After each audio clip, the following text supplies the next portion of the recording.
Baik,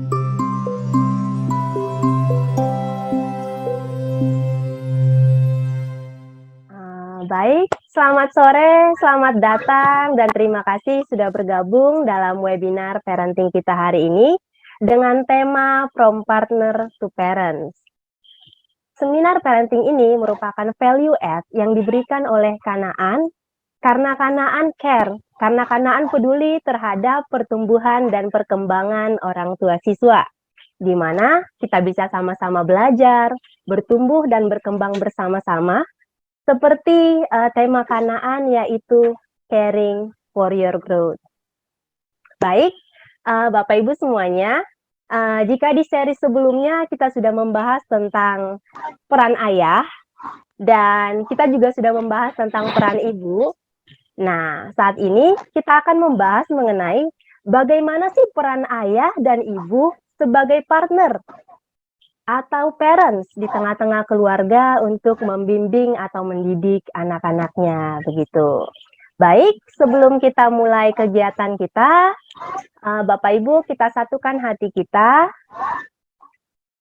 bersatu di dalam doa. Ya, kita ambil sikap berdoa, Bapak Ibu, kita bersatu di dalam doa. Dalam nama Tuhan Yesus, kami berdoa. Tuhan Yesus, terima kasih untuk kesempatan yang Tuhan berikan kepada kami sore hari ini.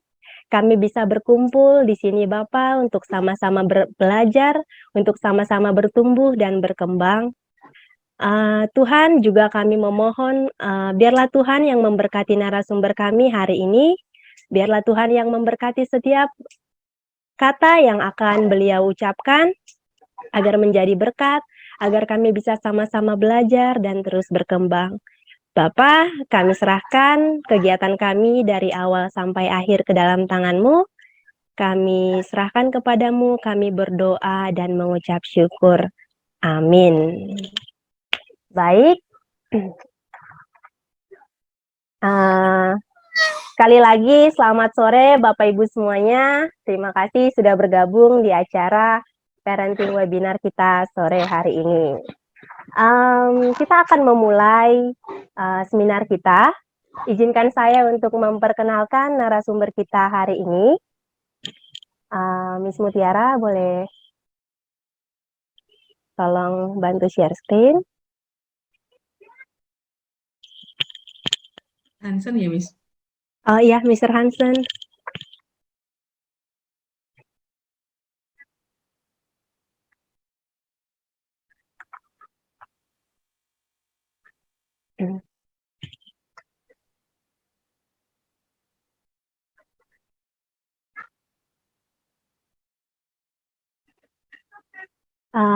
Mr. Hansen, boleh tolong dibantu? Oke, baik. Saya akan backup, Miss. Baik. Terima kasih, Miss. Baik, Bapak Ibu semuanya, kita akan mulai webinar kita sore hari ini. Izinkan saya untuk memperkenalkan narasumber kita terlebih dahulu, yaitu narasumber kita sore hari ini yaitu Ibu Johanna Rosalina K. PhD. Beliau merupakan lulusan dari Psikologi Pendidikan Universitas Negeri Jakarta. Kemudian beliau melanjutkan program master atau Master of Art in Counseling di Santa Clara University of California. Dan tahun 2005, beliau menyelesaikan program doktor atau PhD in Public Health University of Melbourne, Australia. Begitu. Baik, jika dilihat dari pengalamannya, beliau ini sudah sangat berpengalaman di bidang pendidikan dan juga psikologi. Karena sejak 1997, beliau sudah melayani sebagai dosen, trainer, dan juga konselor. Dan tahun 2005 sampai 2009, beliau menjabat sebagai dekan Fakultas Psikologi Unika Atmajaya, Jakarta. Pada tahun 2013 sampai 2015, beliau menjabat sebagai Dekan Fakultas Pendidikan Sampurna University Jakarta. Dan lagi tahun 2018 sampai 2019, beliau menjabat sebagai Wakil Rektor Bidang Akademik dan Kemahasiswaan Podomoro University Jakarta. Dan saat ini beliau dipercaya menjadi Entrepreneur and Senior Facilitator Binus Business School Executive Education. Begitu. Baik, sebelum kita mulai, izinkan saya untuk memperkenalkan diri saya sendiri juga. Nama saya Totar Septika Siahaan, dan saat ini saya dipercaya sebagai Kepala Sekolah di TK Kristen Kanaan Tangerang.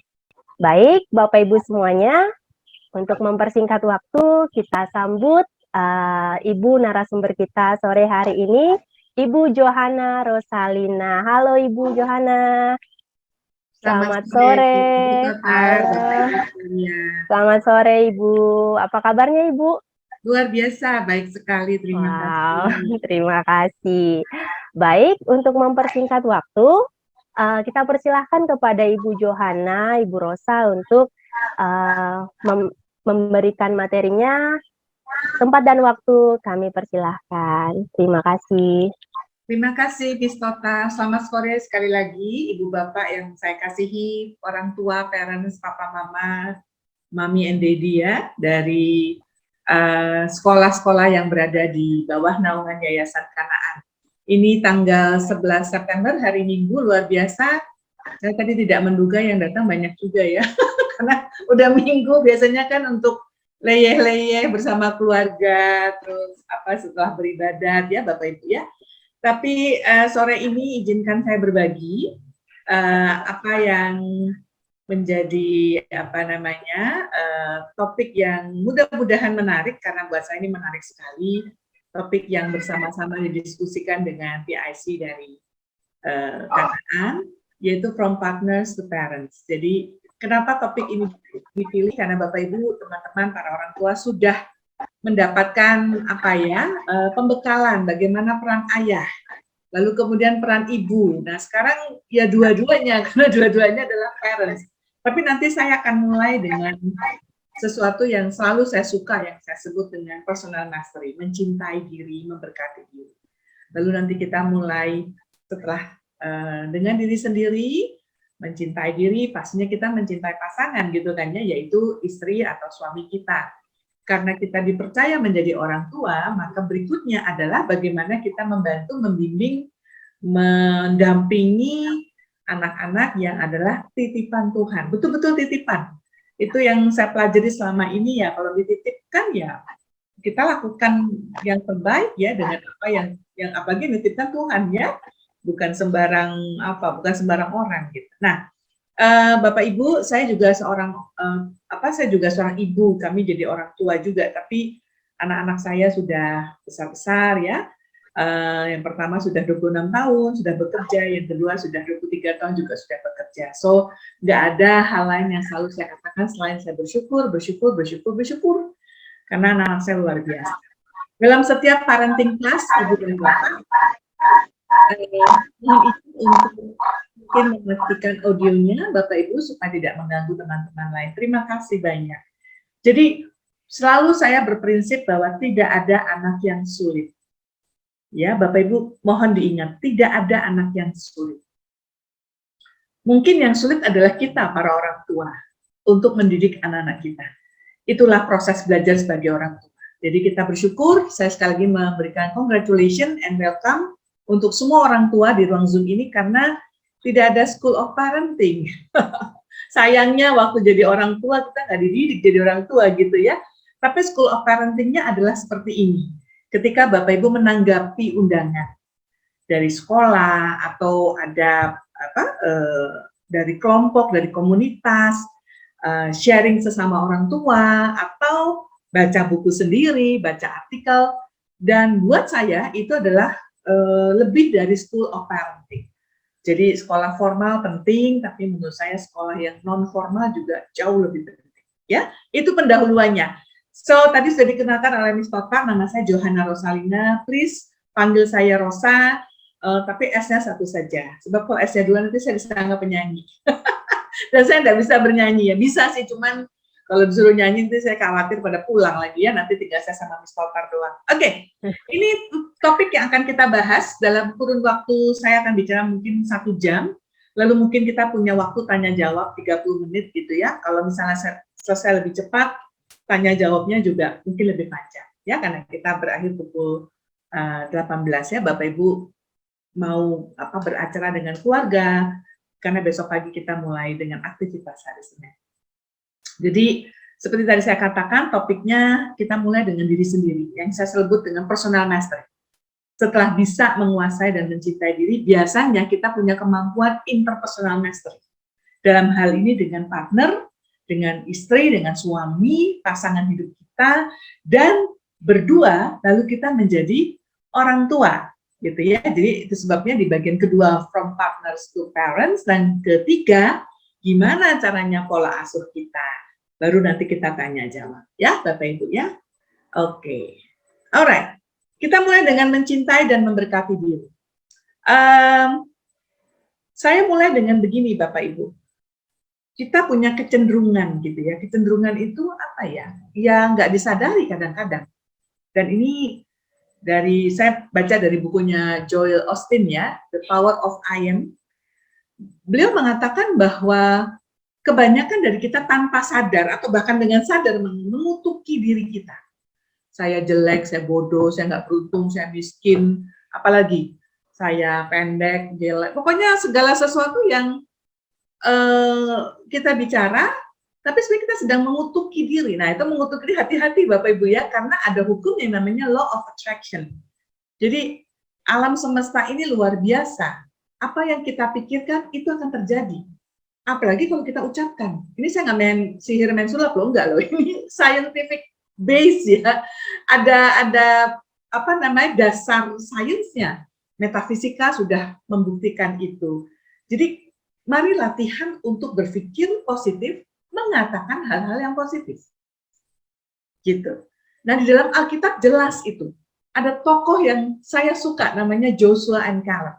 Masih ingat ya di kitab Keluaran kan, waktu Musa membawa bangsa Israel ke pengungsian 40 tahun yang nggak tanggung-tanggung ya, sudah mendekati tanah perjanjian yang namanya Kanaan. Itu sebabnya yayasannya Yayasan Kanaan. Tapi sebelum masuk ke tanah Kanaan, mereka berhenti dulu dong, gitu ya, mau ngintip istilahnya. Tanah perjanjian ini seperti apa sih? Kata Tuhan, gitu ya. Ini bagus, indah, banyak apa itu buah-buahan, tumbuh-tumbuhan. Dan benar memang. Tapi Musa sebelum masuk, dia mengutus 12 orang. Masih ingat ya? 12 orang untuk mengintai. Coba di sana orang-orangnya kayak apa? Kalau ada musuh, musuhnya kayak apa? Kita bisa nggak masuk dengan selamat gitulah. Terus 12 orang kirim termasuk Joshua Caleb. Bapak Ibu tahu ya, 12-12-nya kembali. Tapi ini yang menarik. 10 orang bilang, bagus sih tempatnya, tapi gitu kan, wah orangnya gede-gede, kasar-kasar, mereka punya senjata jauh lebih besar dari kita nggak bakalan menang deh. Walaupun sebenarnya bangsa Israel banyak banget ya, ribuan. Tapi melihat orang-orang Kanaan yang tinggi besar, yang 10 orangnya bilang, jangan deh, kita nggak bisa selamat, kita nggak akan masuk. Dari 12 orang, 10 orang bilang gitu. Nah ini yang menarik, hanya Joshua dan Caleb yang bilang begini. Iya sih, orangnya gede-gede, besar-besar, senjatanya luar biasa, sangar-sangar gitu ya kalau bahasa kita sekarang. However, tetapi, nah ini penting, Tuhan Allah kita ya jauh lebih besar, jauh lebih berkuasa. So we are fine, kita akan baik-baik saja. Nah Bapak Ibu, mari kita meniru Joshua dan Caleb. Masalah kita besar. Menjadi parents itu challenging, saya nggak bilang bermasalah, menantang. Tadi kan sudah bilang, tidak ada anak yang sulit. Tapi kita seringkali menghadapi tantangan dengan tuntutan sekolah, dengan pandemi COVID, yang mereda tapi belum tuntas, karena nggak ada yang menjamin bahwa virus ini tidak bermutasi. Betul nggak Bapak Ibu ya? terus kemudian dengan apa lagi? Dengan keadaan ekonomi, BBM baru aja naik gitu ya, harga-harga naik. Cuman satu yang nggak naik gaji gitu kan. So it's a lot of challenges. Tapi mari kita bicara seperti Joshua dan Kaleb. Memberkati diri, bukan mengutuki diri. Jangan bilang nasib saya sial, gitu ya. Pemerintah ini nggak memperhatikan bangsanya. Harga BBM dibiarkan naik. Kita nggak ikut-ikutan sama yang demo di DPR MPR, ya. Mari Bapak dan Ibu kita berlatih. Nah, belajar berpikir dan berkata-kata positif. Bahkan dalam bukunya Joel Osteen dikatakan, kalau nggak bisa berkata-kata positif, mending tutup mulut aja deh sekalian. Nggak usah ngomong. Daripada ngomong udah pikiran negatif, ngomongnya negatif kan didobel ya. Diam aja deh. Ya, dia cukup keras loh Joel itu. Please gitu ya, shut your mouth. Diam aja. Kenapa? Kita belajar lagi dari tokoh Alkitab bernama Zakaria di Injil Lukas bab 1. Ketika malaikat Gabriel datang kepada Zakaria untuk mengabarkan kabar gembira kan, istrinya yang sudah sepuh, yang sudah tua bernama Elizabeth mengandung, dan anak ini akan menjadi pembuka jalan untuk kedatangan Mesias. Kita tahu itu adalah Yohanes Pemandi. Tapi Zakaria bilang apa? Nggak mungkin, istri saya sudah tua. Bercanda loh, gitu kan ya, Gap. Ini dalam bahasa kita, bercanda loh. Tapi Tuhan sudah punya rencana, tidak boleh rencananya digagalkan oleh perkataan yang tidak tepat dari orang yang sebenarnya dia pilih. Makanya Zakaria dikasih kesempatan untuk bisu. Saya bilang dikasih kesempatan bisu, supaya dia tidak mengutuki dirinya, mengutuki nasibnya, dan ini yang paling penting, membatalkan rencana Allah. So, Bapak dan Ibu, seringkali yang seperti saya katakan, ketika kita berpikir negatif, berkata-kata negatif, tanpa sadar kita membatalkan rencana Allah dalam diri kita. Ya, jadi ini yang selalu saya renungkan. Kalau saya bisa berpikir positif, mengatakan yang positif, berarti saya mengizinkan Tuhan mewujudkan rencananya untuk hidup saya. Karena saya mau belajar dari Zakaria. Ya, bukannya nggak mau bisunya, bukan. Tuhan membiarkan Zakaria bisu selama 9 bulan karena dia tidak mau rencana indahnya batal hanya karena seorang Zakaria yang berkata-kata negatif. Keren ya? Jadi kalau Bapak, saya bukan pengkhotbah loh. Saya hanya mau melihat bahwa wow, ternyata benar kita itu perlu berpikir dan berkata-kata positif. So, Bapak dan Ibu, ini jadi pembuka. Apa manfaatnya kalau kita berkata-kata positif? Kenapa? Karena dengan kita berkata-kata positif, ini yang saya bilang the science behind, kita itu magnet. Jadi dalam beberapa buku, Napoleon Hill misalnya begitu mengatakan, you are what you think. Anda adalah apa yang Anda pikirkan. Kalau Anda berpikir Anda cantik loh. Beneran. Karena aura Anda yang keluar. Ya, Anda secantik apapun tapi Anda berpikir saya jelek, ya yang keluar adalah muram, tiba-tiba ada kerutan di mana-mana, ya, tiba-tiba wajah Anda tidak bercahaya, betul tidak Bapak Ibu? Jadi bukan lalu kita seperti saya bilang jadi pesulap atau sihir, enggak sama sekali, tapi the power of positive thinking karena kita menarik berkat, ya. Jadi apa yang harus kita lakukan sebagai individu, sebagai manusia yang dicintai Tuhan? Nggak ada cara lain. Perbanyak bersyukur. Ini hari Minggu, Bapak Ibu kita baru ibadat di gereja ya. Saya pagi tadi, saya tuh kalau ke gereja tuh seringkali ya, nggak selalu. Seringkali itu dalam berdoa khusyuk hanya bisa meneteskan air mata. Bukan sedih, enggak. Saya bersyukur, berterima kasih sampai nggak merasa deserve. Dan kebetulan hari ini khotbahnya tentang anak hilang gitu ya. Anak yang bertobat. Masih ingat itu ya? Jadi 2 anak yang bungsu itu kan menghabiskan harta warisan ayahnya, dia bertobat dan balik. Ayahnya menyambut loh, lari menyambut. So, saya merasa nggak pantas banget ya, udah berdosa, udah nyusahin Tuhan. Masih dikasih berkat, dikasih begitu banyak hal yang indah dalam hidup saya. So, nggak ada cara lain selain feeling grateful and ucapkan rasa syukur. Karena kita adalah magnet penarik berkat. Dan fokus pada impian dan berkat yang mengalir. Ya, 5 tahun saya doakan masa depan anak-anak saya, masa depan kami, orang tua saya, mami saya, ya, untuk kesehatannya, kakak dan adik saya, teman, sahabat, siapapun yang saya kenal nggak, saya doakan. Karena dengan begitu berkat akan mengalir. Nah, Bapak Ibu, PR-nya adalah mari renungkan apa berkat Tuhan untuk saya itu sebut nama masing-masing, yang hadir di sini, ada 89 orang, sebutkan. Apa berkat Tuhan hari ini? Hujan, tapi kita tidak banjir. Hujan, banjir, kita selamat. Betul nggak Bapak Ibu? Ya, jadi lihat hal positif. Wah, banjir, nyebelin. Tapi selamat loh. Harta benda nggak ada yang hilang, ya sedikit rusak, tapi nggak rusak-rusak sekali, masih bisa dibersihkan. Gitu ya. Kita selamat, kita diberikan rezeki hari ini, masih bisa ketemuan. Makan juga cukup, bernafas, itu bernafas paling hebat. Ya. Gratis soalnya. Kita nggak bayar apapun sama Tuhan kan, nggak bayar oksigen, nggak apa, gratis. Apa berkat Tuhan minggu ini yang baru kita lewati, karena ini hari Minggu. Oke, pekerjaan berjalan lancar, anak-anak sekolah dengan baik, anak-anak sehat, sudah mulai onsite, sudah prokes, tapi selamat dari segala mara bahaya, gitu kan ya.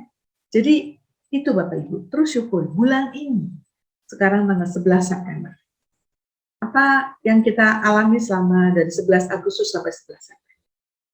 And then, apa berkat kita tahun ini? Bapak Ibu, saya terbiasa dari dulu begitu ya, dilatih oleh mentor saya untuk bikin jurnal. Biasanya jurnal saya itu saya bikin pasti 1 tahun, ya di akhir tahun saya buat jurnal. Kami biasanya keluar kota, saya pasti bawa jurnal saya. Per bulan juga saya tulis jurnal. Ya sederhana aja, Tuhan hari bulan ini luar biasa. Saya menemukan orang baru, gitu kan. Saya bertemu dengan orang baru. Saya dapat kesempatan untuk kasih seminar di mana saya ternyata bisa melayani Tuhan. Apapun itu, ya. Jadi please bersyukur. Oke, Bapak Ibu. Jadi di topik pertama saya mulai dengan berlatih berpikir positif, berkata-kata positif karena kita adalah penarik berkat. Belajar dari Joshua dan Caleb, termasuk juga jadi Zakaria ya, dan tidak ada cara lain selain perbanyak syukur. Nah, sekarang saya mau mengajak Bapak Ibu, nggak usah dinyalakan audionya gitu ya, duduk yang baik. Kecuali saya nyalakan audio ya, Bapak Ibu duduk yang baik. Yuk, kita katakan bersama-sama, kalau ada istri atau suami di sebelah kita, ada anak yang mau ikut boleh. Oke, Bapak Ibu ya. Ini PowerPoint presentation-nya saya berikan kepada Pak Hansen atau PIC. Kalau Bapak Ibu mau, diketik ulang, ditempel nih ada, karena saya ada di ruangan di mana saya biasa mengajar. Sebelah kanan saya tuh saya tempel. Setiap pagi kita ucapkan.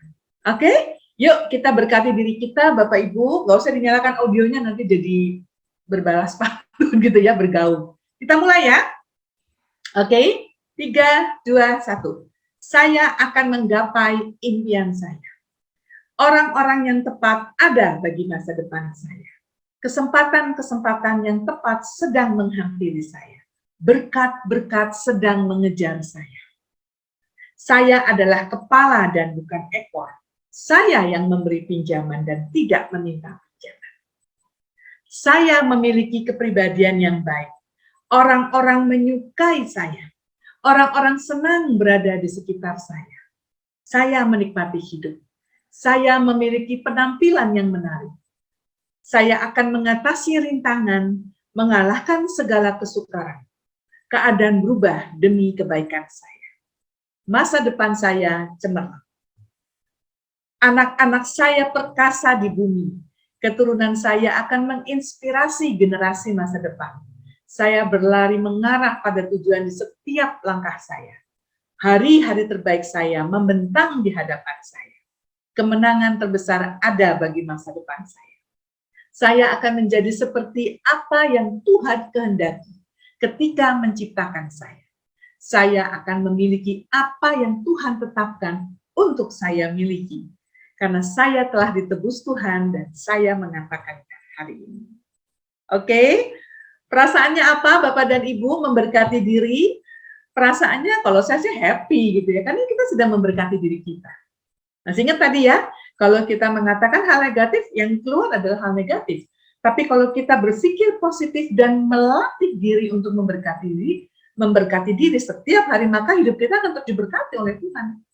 Nah, hidup diberkati oleh Tuhan itu bukan berarti kita nggak punya tantangan, nggak punya masalah, tapi menghadapi masalahnya juga dengan berbeda. Kan Tuhan yang promise ya, Tuhan janji, Tuhan kan nggak pernah nggak pernah lupa gitu ya. Boro-boro lupa Tuhan, bukan lupa janji, bahkan ditepati. Hanya masalah timing aja. Nah, kapan itu urusan Tuhan. Itu sebabnya kita sebut misteri, karena Dia Maha Kuasa. Betul Bapak Ibu? Tugas kita apa? Mencintai dan memberkati diri. Alright? Oke.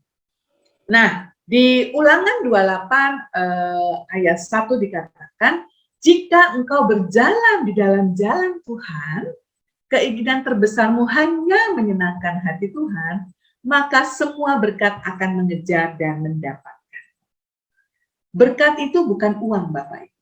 Not only money. Lagi-lagi mentor saya bilang, berkat Tuhan yang namanya uang itu berkat terendah yang bisa Tuhan kasih. Tuhan tuh punya kemampuan memberikan luar biasa, dan uang adalah yang paling rendah. Saya waktu dengar gitu langsung kayak dijedotin gitu ya. Jadi ngapain juga fokus sama duit gitu kan?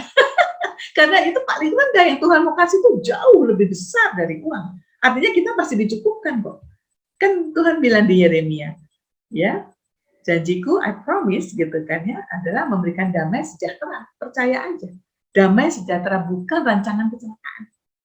Percaya aja. Nah memang masalahnya kita adalah itu paling sulit percaya. Betul ya Bapak Ibu ya. So diingatkan lagi di dalam Ulangan, kalau kita berjalan dalam jalan Tuhan, keinginan cuma satu, menyenangkan hati Tuhan. Ya udah. Kalau kita menyenangkan hati Tuhan, pengen tahu apa yang Tuhan kehendaki, cari tahu terus, dan kalau sudah tahu ya senengin aja deh, ya, gitu ya.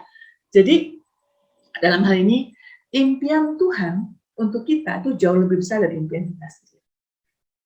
Gitu ya Bapak Ibu ya. Usia berapapun kita, sekarang Bapak Ibu dititipkan anak-anak, dititipkan pasangan, dititipkan ya. Itu sebenarnya adalah cara Tuhan untuk membantu kita menjadi semakin serupa dengan Dia, dan hati kita diarahkan supaya apa? Supaya tadi itu bagaimana menyenangkan Tuhan menjadi lebih tanda kutip lebih mudah, lebih jelas lah, gitu, bukan lebih mudah. Ya, saya selalu diingatkan juga bahwa apa sih masa depanku? Aku punya mimpi pasti. Aku serahkan mimpiku pada Tuhan. Tapi perjalanan mimpi ini seringkali kan ya, tadi yang namanya jatuh bangun dan seterusnya. It's okay. Tugas kita melakukan yang terbaik saat saya menjadi pengajar terbaik. Versi saya. Saya menjadi ibu terbaik untuk anak-anak saya. Saya menjadi istri yang terbaik buat suami saya. Menjadi anak yang terbaik buat mami saya. Dan seterusnya, dan seterusnya. So, kenapa? Karena urusan promosi, urusan Tuhan. Apa sih promosi? Bukan lalu naik jabatan gitu, bukan. Tapi kita dipromosikan dengan bisa memberkati orang lain. Gitu ya, Bapak Ibu ya.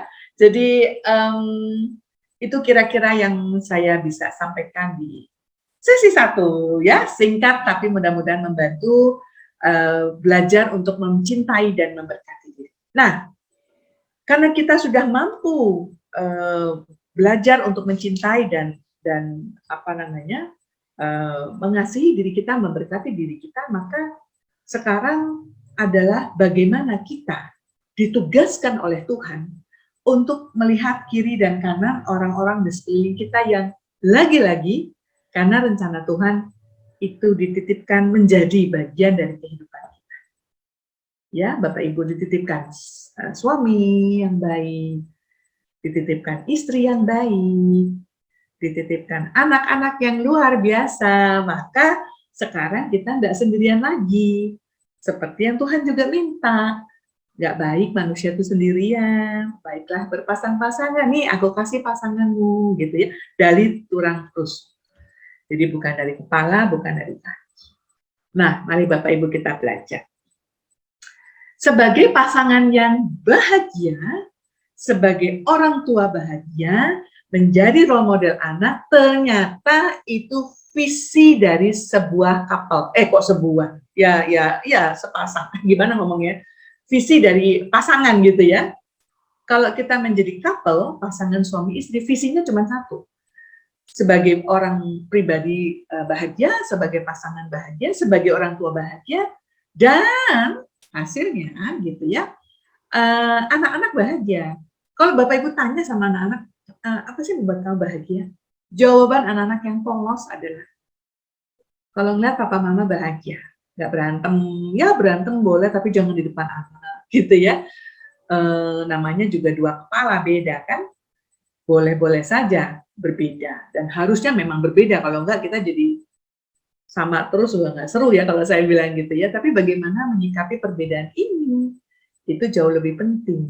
Dan ketika kita mengalami perdebatan atau argumentasi atau konflik dalam arti pasangan hidup, maka kemampuan dan kedewasaan kita untuk mengatasinya yang membuat anak-anak melihat bahwa papa dan mama ini walaupun berbeda, walaupun konflik, tetap orang tua yang luar biasa untuk kami, karena menjadi role model tentang apa Bapak Ibu, mencintai diri, memberkati diri, mencintai pasangan, dan memberkati pasangan. Ada hubungannya ya, dan disitulah anak-anak bahagia. Jadi, itu yang pertama. Tapi pada saat yang bersamaan, anak-anak juga butuh dibimbing, didampingi, itu kita sebut parenting, pola asuh. Nanti akan saya masuk dalam bagian berikutnya. Nah, disinilah pentingnya mendisiplinkan dengan hati. Nanti saya akan berikan gambar tentang pola asuh, Bapak Ibu akan menemukan apa namanya mendisiplinkan hati. Bahwa hati anak yang tepat adalah hati yang menghormati dan mencintai dirinya, dan menghormati serta mencintai orang-orang di sekelilingnya, termasuk ayah bundanya, termasuk daddy and mommy, papa dan mama. Dengan kemampuan mereka, jadi anak TK, ada bayi bahkan ya, anak TK atau kelas sekolah, kemudian anak-anak SD, SMP, SMA, bahkan sampai dewasa pun mereka dilatih untuk mendisiplinkan hati mereka, hati yang penuh cinta, hati yang menghormati dirinya, mencintai dirinya dan memberkati dirinya, dan akhirnya punya kemampuan untuk mencintai dan memberkati orang-orang di sekelilingnya. Itu datang dari mana? Ya dari kita, dari orang tua, Bapak. Makanya tadi saya mulai dengan secara individu, bagaimana kita berlatih berpikir positif, berlatih untuk berkata-kata positif. Ya, tokoh-tokohnya banyak tuh ya kita. Sehingga ketika kita diizinkan Tuhan dalam rencana hidup kita dan rencana hidup Tuhan untuk kita, ketemu pasangan, saling mencintai, dititipkan anak, gitu ya. Bapak Ibu, ini ngomongnya kayaknya enak gitu ya. Bu, tapi kan nggak semudah itu. Ya iya, kalau hidupnya terlalu mudah juga nggak seru. Saya selalu bilang gitu. Kalau semuanya terlalu mudah nggak ada masalah. Jadinya strawberry dong ya. Strawberry tahu ya Bapak Ibu ya, lembek. Bagus sih depannya tapi lembek. Seperti bola kristal. Nah, ini sering sekali saya katakan. Saya waktu remaja, saya boleh cerita sedikit ya. Waktu saya remaja SMA, saya mengalami masalah pertama dalam hidup saya. Karena saat itu kebetulan orang tua saya itu, sebenarnya saya udah lama tahu papi dan mami saya itu datang dari suku bangsa yang berbeda. Mami saya keturunan Chinese, Tionghoa, papi saya Jawa, katanya asli. Dan bingung. Sekarang saya mulai kritis yang asli itu kayak apa. Tapi ini nih, dikatakan orang Indonesia asli, Jawa asli. Ya, jadi dari keluarga ayah saya yang Jawa asli itu, Jawa Tengah, ya lahir di Gombong, besar di Karanganyar, terus apa lagi, dari situlah saya punya nenek dan kakek manggilnya Mbah Putri, Mbah Kakuk. Ya, waktu SD itu setiap tahun kami pergi berlibur sampai Mbah Kakuk dan Mbah Putri saya meninggal dunia, kami sudah tidak pernah lagi ke kampung halamannya papi saya. But I was struggling ya, karena saya cucu dan sudah mulai melihat perbedaan treatment dari Mbah Putri saya kepada mami saya yang adalah mantunya, gitu ya. Karena mami saya keturunan Chinese dan papi saya ini anak laki-laki pertama, jadi dihormati dan sebagainya. Itu membekas di kepala saya. Jadi saya melihat pergulatan luar biasa orang tua saya untuk adapt one to another, dengan kultur berbeda, dengan cara berpikir berbeda. Di keluarga mami saya itu keluarga Chinese keturunan ketiga atau keempat di Indonesia, gitu ya. Mereka nggak bisa bahasa Mandarin, tapi bisa bahasa daerah, bahasa kek gitu ya. Jadi cara ngomongnya beda. Kalau saya setelah dewasa bisa melihat hal yang luar biasa, karena ini multikultur banget kan ya. Kami dibesarkan dalam keluarga Katolik, di keluarga ayah saya ada yang Katolik, ada yang jadi kardinal, pastor, suster, banyak banget. Tapi yang haji juga banyak, gitu ya. Jadi teman saudara sepupu saya bahkan banyak yang Muslim. Jadi itu kekayaan dari keluarga ibu saya, mami saya yang masih belum beragama juga ada, yang Kristen Katolik ada, yang Kristen Protestan ada, macam-macam Bapak Ibu. So buat saya itu rich banget, kaya banget. Tapi dulu nggak bisa saya mengalami. Jadi I was struggling. Nah itu saya mulai melihat. Saya cerita itu saya mengalami masalah dan di situ salah seorang pembimbing rohani saya bilang, nama kecil saya Lina gitu, di rumah saya dipanggil Lina. Lina, kalau kamu tidak pernah menghadapi masalah, kamu tuh kayak bola kristal. Sekali dapat masalah, kebanting, pecah dia. Tapi kamu sering menghadapi masalah, kamu menjadi lentur seperti bola kasti, gitu. Dilempar membal, dilempar mantul. Paham ya Bapak Ibu ya? Maka saya bilang kalau hidup kita baik-baik aja kayak nggak ada masalah ya nggak seru gitu. Ini jadi bola kristal. Sekali kena masalah, boom, pecah. Jadi izinkan hidup kita, bukan kita ngundang masalah, bukan cari masalah loh, bukan yang saya maksudkan. Tapi kalau ada masalah, terutama juga dalam hidup berkeluarga dengan pasangan suami istri, dan mungkin ya, jangan-jangan saya saudara, jangan-jangan itu cara Tuhan untuk membuat kita menjadi tas, menjadi lentur, menjadi kayak bola kasti itu. Oke, Bapak Ibu, jadi masa remaja saya lewati dengan itu dan saya bersyukur sekali Tuhan mengizinkan masalah itu terjadi dengan pertengkaran papi mami, kemudian saya sempat galau dengan hidup berkeluarga dan seterusnya, tapi Tuhan bimbing saya. Sehingga saya tadi itu diizinkan dapat pembimbing rohani, dan diingatkan, kamu harus jadi bola kasti, lentur. Dan hiraya, gitu ya. Bukan tanpa masalah, karena setelah menikah pun kami juga berbeda satu dengan yang lain. Suami saya sifat karakter beda. Saya dapat kesempatan keluar negeri bawa keluarga, nggak gampang. Sekolah gitu, kayaknya keren gitu ya Bapak Ibu ya. PhD, itu Pizza Hut delivery. Tapi yang saya mau tekankan adalah itu diizinkan Tuhan juga untuk kami bertemu lagi dengan tantangan, ya, bekerja dengan jadi loper koran loh Bapak Ibu. Kami pernah jadi, saya dan suami saya di musim dingin di Melbourne loper koran, dan anak-anak masih kecil-kecil 5 dan 2,5 tahun. Bukan karena kehebatan manusianya, tapi karena kehebatan Tuhan. Pengalaman bola kasti muncul lagi. Nah, jadi difokuskan dengan orang tua, pasangan ini membuat dirinya lentur, ya, hidup rukun dan sejahtera. Bukan tanpa masalah, harus punya masalah. Tapi bagaimana menghadapinya? Sehingga anak-anak belajar menjadi lentur, menjadi bola kasti berikut. Ya, dengan mendisiplinkan. Nanti kita bahas pola asuh kita.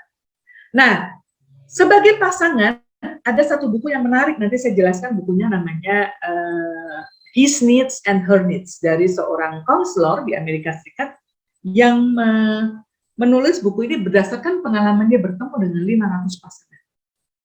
Ya, jadi dia mengatakan gini, konflik dalam pernikahan itu terjadi karena 2 hal. 1, pasangan gagal membuat satu sama lain bahagia.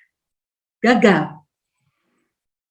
Yang kedua, pasangan membuat satu sama lainnya tidak bahagia. Loh, kok apa bedanya? Coba kita perhatikan. Ini bukan permainan kata, Bapak Ibu ya. Kalau pasangan gagal membuat satu sama lain bahagia, itu mungkin dia nggak sengaja. Dia nggak tahu caranya membuat suaminya bahagia. Si suami nggak tahu caranya membuat si istri bahagia. Paling dia datang ke konselor ya, kalau mau. By the way, saya juga konselor pernikahan. So, mereka berdua dibantu oleh saya atau oleh konselor itu untuk mencari tahu. Nah, itu bukunya judulnya Kebutuhan. His Needs and Her Needs. Apa kebutuhan? Nanti saya bahas. Tapi ada pasangan yang memang dengan sengaja membuat pasangannya nggak bahagia, selingkuh, main judi, main mata. By the way, yang selingkuh nggak cuma cowok loh, Bapak Ibu, cewek juga bisa selingkuh ya. Terus kemudian tidak mau bekerja keras, sengaja menganggur dan atau udah dapat uang, pokoknya macam-macam, pokoknya membuat pasangannya nggak bahagia. Oke, ini menarik. Nah, jadi ini bukunya, His Needs and Her Needs. Jadi gimana caranya membuat pasangan kita bahagia? Willard F. Harley Jr. mengatakan, kita, jadi laki-laki perempuan dalam pernikahan itu punya namanya tabungan cinta. Menarik ya, tabungan cinta itu apa sih, Bu? Tabungan cinta itu gini, kalau suami punya tabungan cinta, jika tidak diisi oleh istri, akan ada wanita lain yang mengisi.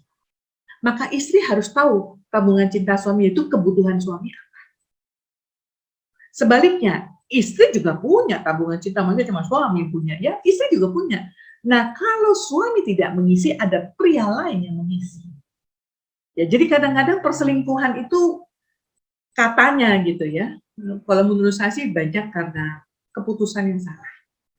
Nah, keputusan tuh ya udah deh, saya mengizinkan diri saya untuk bermain api. Nah, udah main api, kebakaran biasanya kan ya.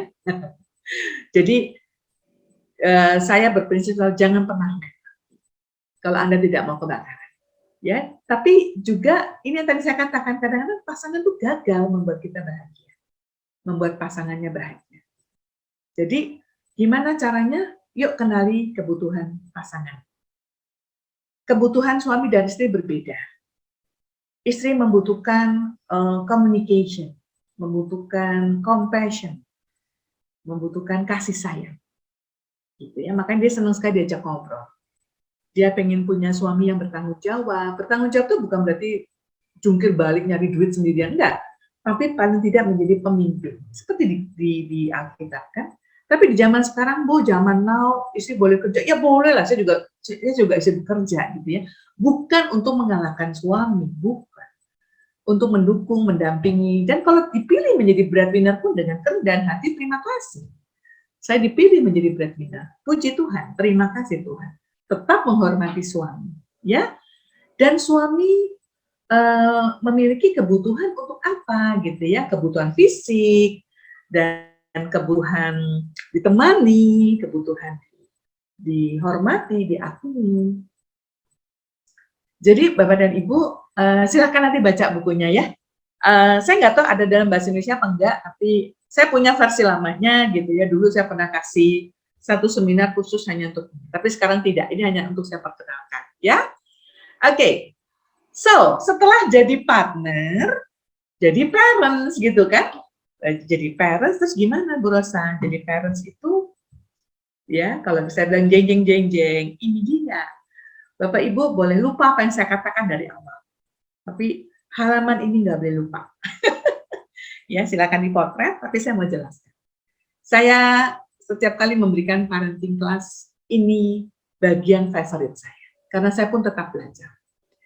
Bapak dan Ibu, parenting kita atau pola asuh kita atau cara kita mendidik anak-anak, itu ada 4. Kalau Bapak Ibu lihat dulu, ini ada garis vertikal.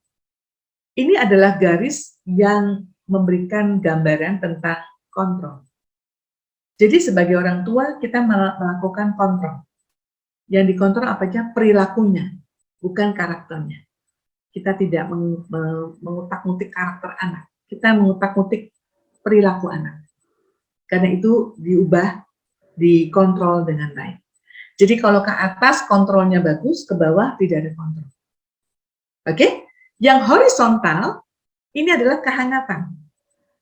Semakin ke kanan semakin hangat, nah ke kiri dingin, nggak ada kehangatan. Oke? So jelas dari gambar ini bahwa pola asuh yang paling ideal ada di kanan atas. Karena kehangatannya tinggi, supportnya tinggi, tapi ada kontrol.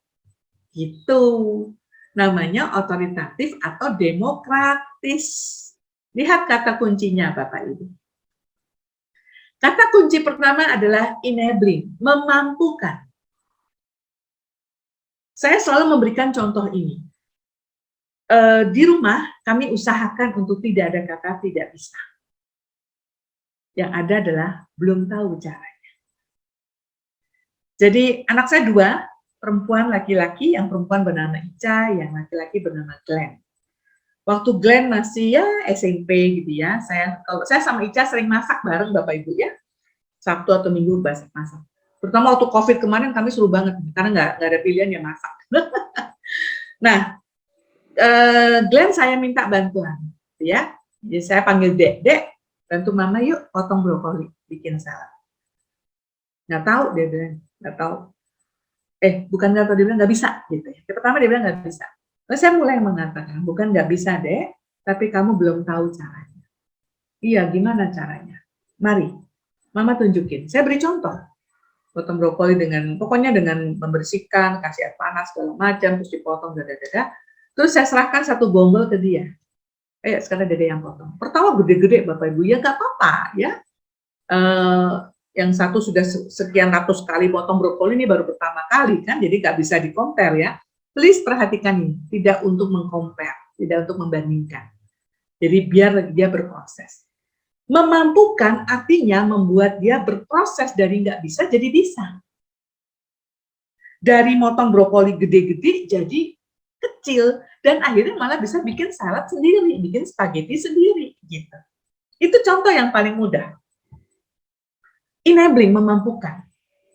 Aku nggak bisa Mah bersihin tempat tidur, bukan nggak bisa, belum tahu caranya. Ini Mama tunjukin Mama, ya. Kita beresin tempat tidurnya. Coba sekarang kamu berantakin dikit, dia beresin. Akan menjadi habit yang bagus. Kontrol behavior, tapi penuh tahanan. Orang tua yang demokratis juga sifatnya fleksibel, nggak kaku. Ada guidelines, bukan yang ada guidelines. Tidur jam berapa, doa bersama jam berapa, hari Minggu ngapain, pegang laptop jam berapa, pegang handphone jam berapa. Itu guidelines, tapi nggak kaku. Pegang handphone pokoknya jam 7 malam sampai 9 malam. 9.01 kamu masih pegang handphone Mama ambil, dan tidak boleh selama setahun pegang handphone. Nah itu ya, itu ekstrim. Saya lebay juga ya. Itu kaku. Nanti kita bicara yang sebelah kiri yang otoritarian atau otoriter. Tapi parents yang demokratis adalah memberikan guidelines. Sesuaikan dengan umur anak dan sesuaikan dengan bahasa anak. Gitu. Tidak harus rebut-rebutan laptop, tidak harus. Tapi guidelines ini membuat dia tahu bahwa ada aturan main di rumah. Karena ini adalah kelompok masyarakat paling kecil. Supaya dia nanti beradaptasi dengan kelompok masyarakat lebih besar, yaitu sekolah. Beradaptasi lagi dengan masyarakat, misalnya kerja, kuliah, dan seterusnya. Gitu.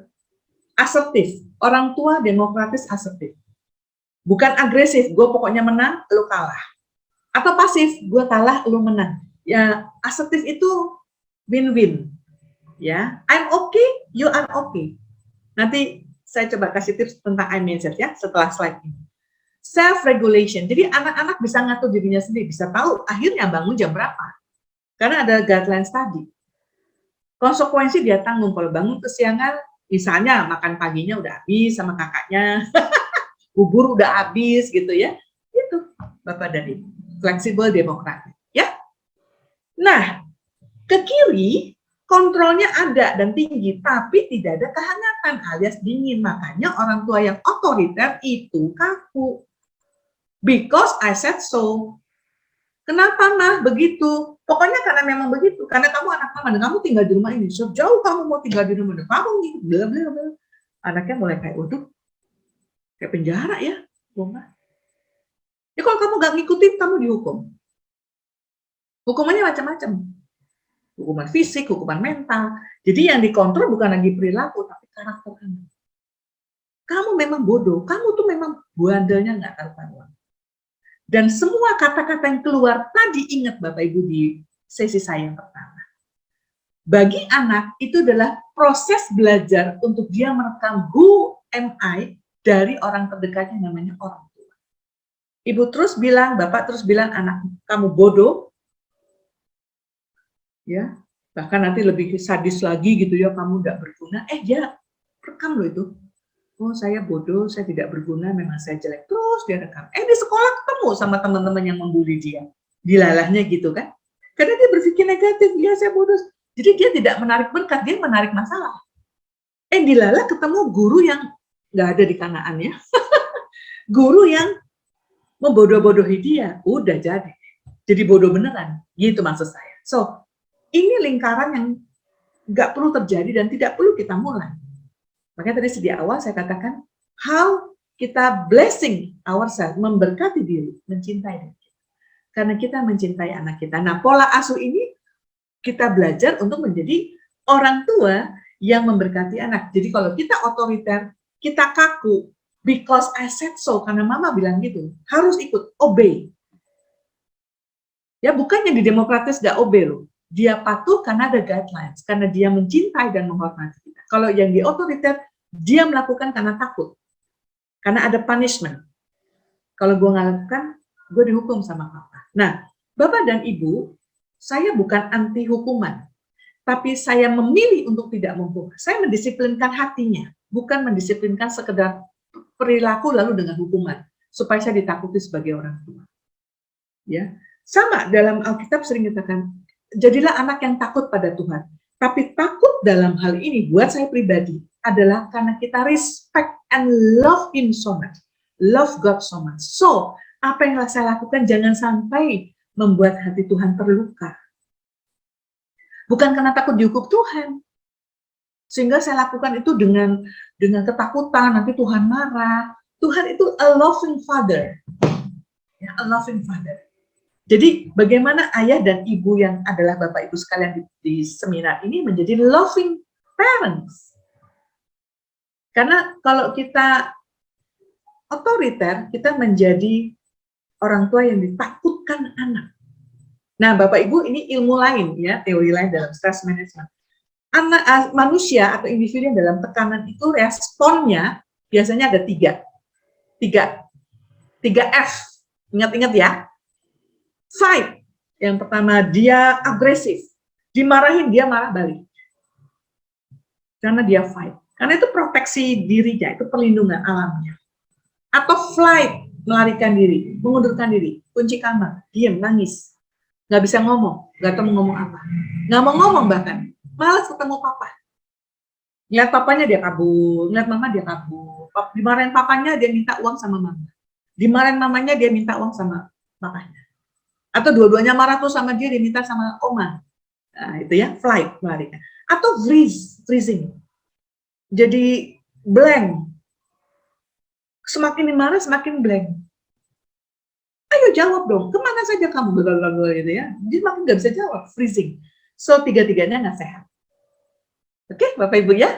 Nah, yang di bawah ini menarik. Nggak ada kontrol, nggak ada kehangatan. Ya udah. Yang saya sebut dengan orang tua yang masa bodoh, uninvolved, masa bodoh. Oh, terima rapot, ya udah. Yang penting kamu sekolah ada duit sama sekolah. Naik kelas syukur enggak, ya nggak apa-apa.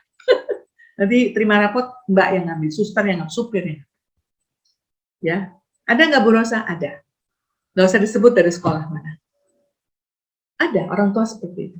Terima rapot ya selalu datang mbaknya, sampai ibu gurunya, wali kelasnya kenalnya si mbak ini, dan mbaknya luar biasa. Dan anaknya lengket sekali sama si mbak. Oke, Bapak Ibu, ya. Dan yang terakhir, kehangatannya luar biasa. Hangat, support, tapi nggak ada kontrol. Ini adalah orang tua yang memanjakan anak. Namanya permisif. Bosnya siapa? Si anak. Ya. Jadi you are the boss, nak. Mau makan apa? KFC mah, silakan. Mau makan apa? McD mah, monggo. Saya nggak ada masalah dengan KFC, McD. Tapi Bapak Ibu tahu yang saya maksudkan. Gitu ya. Apapun yang anak minta, silakan. Mungkin dulu sebagai orang tua, nggak ngalamin itu. Sekarang fasilitas ada, berhasil dalam bisnis, berhasil dalam pekerjaan. Ini cara saya untuk bayar hutang gitu ya. Karena dulu saya nggak ngalamin itu. Jadi anak minta apaan? Dikasih. Ya kita tahu hasilnya. Anak akan menjadi manja. Ini stroberinya di sini. Jadi bola kristal tadi yang saya bilang, bukan bola kasti. Oke, apapun dikasih. Handphone belum butuh dikasih. Gitu ya. No guidelines. non-directive. Pokoknya dikit-dikit kita akan membela anak. Over involve, PR dibuatin, indulgent ya, memanjakan. Jadi 3 ini tidak sehat. So saya selalu mengajak semua orang tua, yuk belajar menjadi orang tua yang demokratis. Kuncinya cuman yang saya katakan tadi, kehangatannya baik, kontrolnya juga baik. Dua-duanya harus ada. Oke ya, Bapak Ibu ya, seru ya belajar pola asuh ya. Nah, beberapa tips, saya prinsipnya bukan mengejar akademik.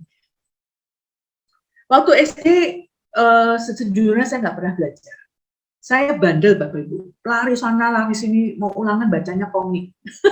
Mau ulangan agama saya baca komik, tapi jadi bagus, karena saya tuh orangnya visual, jadi baca cerita Yusuf, itu saya baca semua. Tapi gambar-gambar saya nggak menghafal sama sekali. Nilainya biasa-biasa aja, gitu ya. SMP juga biasa-biasa. SMA nggak masuk ranking. Dulu masih zaman ranking. Untungnya puji Tuhan sekarang udah nggak ada ranking. Saya paling nggak suka dengan ranking, ya. Tapi akademik penting nggak bro? Saya penting gitu ya. Tapi yang jauh lebih penting saya yang non akademik. Makanya saya mengajak Bapak Ibu untuk mengajarkan life skills, keterampilan hidup. Apa itu? Anak-anak harus mandiri, tangguh, bola kasti, bukan bola kristal. Jadi dia akan bertanggung jawab, nanti saya contohkan gitu ya, tidak pampering gitu ya. Bisa berkomunikasi dengan kalangan manapun. Dengan mohon maaf tukang sampah, dengan pengemis dia nice ya, dia memiliki rasa hormat dengan presiden, dengan pejabat, dengan kepala sekolah, dengan CEO, dengan orang-orang yang sukses, dia juga bicara dengan penuh percaya diri dan rasa hormat. Menikmati proses gagal. Nah, nilaiku cuma 5. It's okay. What do you learn from 5? Apa yang kamu pelajari dari 5? 5, jangan panik. Wah, anak bodoh, 5, nggak bisa diterima di rumah ini 5, harus 9. Itu kasihan anaknya gitu ya Bapak Ibu ya. Dan berpikir kritis, kreatif, oke, nggak cuma dicekoi iya gitu ya. Belajar memimpin diri sendiri dan paling penting, menjalin hubungan pribadi dengan Tuhan. Kenalan sama Tuhan gitu ya dari kecil. Supaya lama-lama hubungan pribadinya bukan cuma sekedar harus rajin ke gereja, tapi kenapa ke gereja? Kenapa harus bertemu dalam doa, dalam keheningan, dalam persekutuan, dan seterusnya. Nah, ini sedikit video dari Ibu Charlotte, silakan didengar. Jadi harganya dia bukan ditaruh di nilai angka ulangan.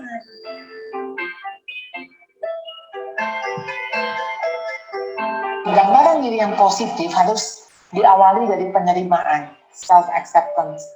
Penerimaan diri yang dimulai dari mana kalau seorang anak? Dimulai dari orang tuanya. Jadi orang tuanya mesti terima dulu nih anak ini apa adanya.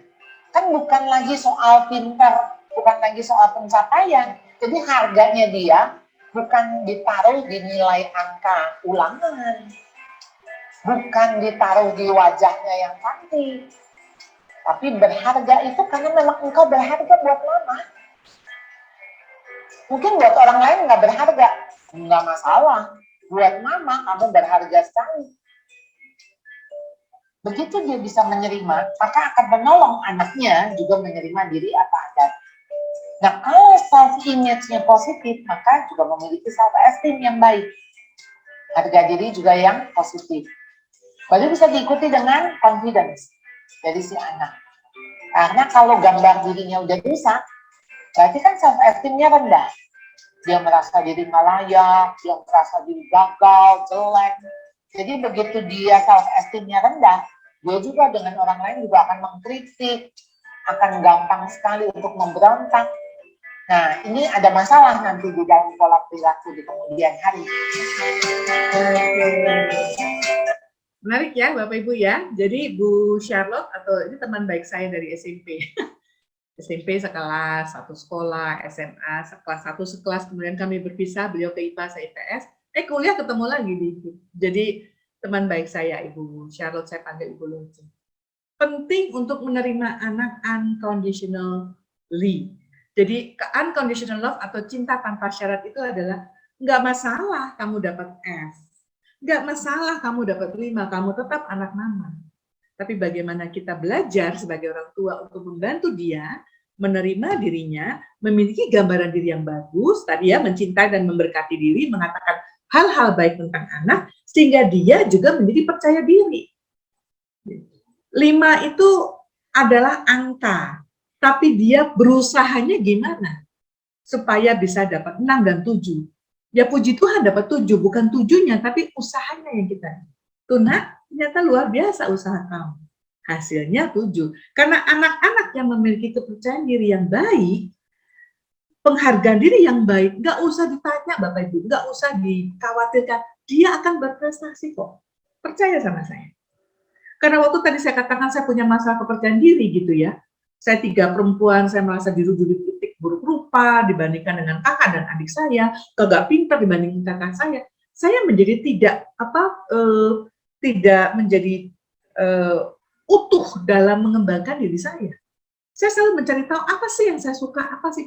Dan itu menjadi struggling yang luar biasa sampai saya dibantu mentor saya dan orang-orang terdekat yang Tuhan kirim mengatakan, hey, start to love yourself, gitu kan ya, intinya gitu ya. Oke, saya mencintai diri. Ya nggak apa-apa seperti ini. Dan saya mulai menemukan bakat saya, bukan menemukan, sudah tahu bakatnya. Mulai betul-betul confirm dengan bakat saya, dengan passion saya sebagai teacher, sebagai pendidik, sebagai guru, dan tiba-tiba perform, karena kepercayaan dirinya muncul. Jangan dibalik ya Bapak Ibu ya, jangan berprestasi dulu terbalik. Nah, dalam hal ini tadi saya katakan, tidak memanjakan anak, nih pola asuh, jadi tidak pampering. Di setiap usia itu anak-anak bisa melakukan hal-hal.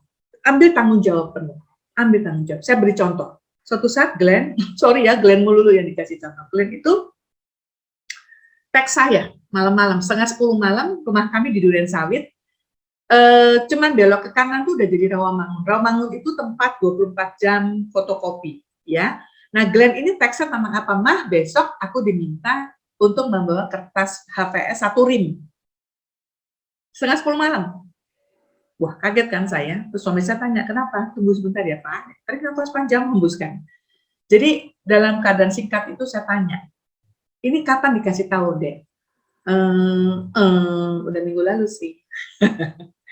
Again, this is not the first time. Jadi udah 3-4 kali dia lupa. Saya bilang tidak dengan mudah ya, karena saya juga belajar untuk menjadi ibu yang penuh kasih sayang, tapi tadi memampukan anak self-regulasi dia, mengatur dirinya sendiri dan bertanggung jawab untuk kelalaian dia. Apa skenario terburuk kalau kamu tidak bawa kertas ring ini? Ya paling diomelin guru, dia bilang gitu. Kamu siap dimarahin guru, ditegur guru? Ya udah mah. Oke. Dan kami berdua, saya sama suami saya akan memutuskan tidak membelikan kertas ring. Bukan soal 50 ribunya Bapak Ibu. Ini mendidik anak dengan hati, mendisiplinkan hati. Kami tetap penuh kasih sayang. Pulang ke rumah, saya ajak ngobrol lagi kenapanya, dan besoknya saya tanya. Jadi tadi pagi gimana? Iya sih, tadi ditegur anak-anak dan kali itu.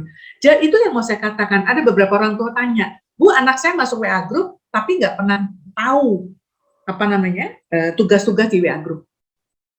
Terus siapa yang harus tahu, Bu? Saya bilang. Ibu masuk nggak WA group? Enggak. Tanya anak-anak. Jadi biarkan dia belajar bahwa kalau kamu masuk WA group harus tahu apa tugas-tugas. Karena yang bikin tugas bukan mama, tapi kamu. Gitu ya Bapak Ibu ya. Jadi jangan pampering, jangan selalu dibantu. Tentunya tidak jadi otoriter dan kembangkan kesetaraan. Nah, apa pola komunikasi yang saya mau rekomendasikan? I-message, pesan diri. Mama khawatir. Mama tidak suka dengan apa yang kamu lakukan. Jangan you message, kamu nih bikin mama khawatir, kamu nih. Jadi hindari kata-kata selalu dan nggak pernah. Kamu nggak pernah nurut mama. Kamu selalu membuat papa bingung. Ya, tapi dibalik. Papa lagi bingung, papa khawatir, papa nggak suka dengan yang kamu lakukan. Tapi papa tahu kamu bisa. Dan mama yakin kamu bisa. Nah, itu I-message. Oke? Stop mengkritik. Banyak hal yang bisa dipuji, bukan berarti kita puji, jadi dia besar kepala, bukan itu. Seimbangkan Bapak Ibu. Beri feedback yang benar. Ya, jadi jangan jadi generasi strawberry, tapi juga jangan jadi generasi yang keras hati gitu kan ya. Jadi bola kasti yang mantul.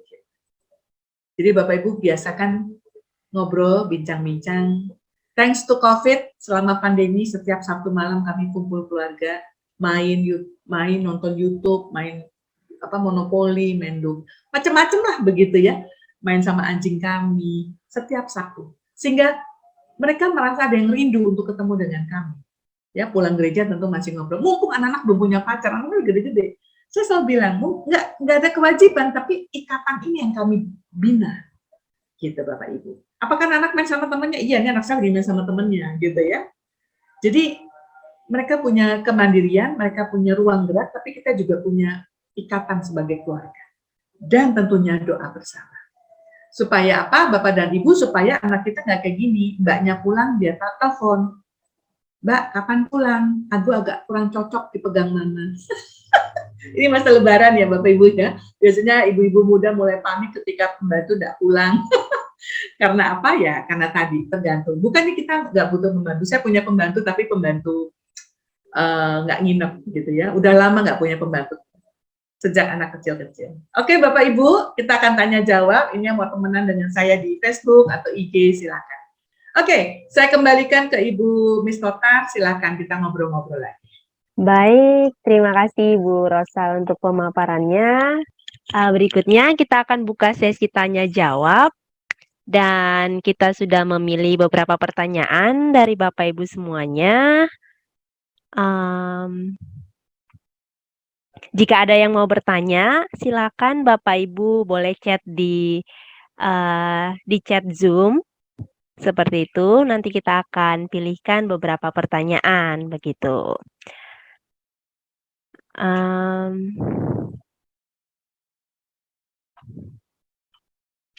Oke, sudah ada beberapa pertanyaan di sini.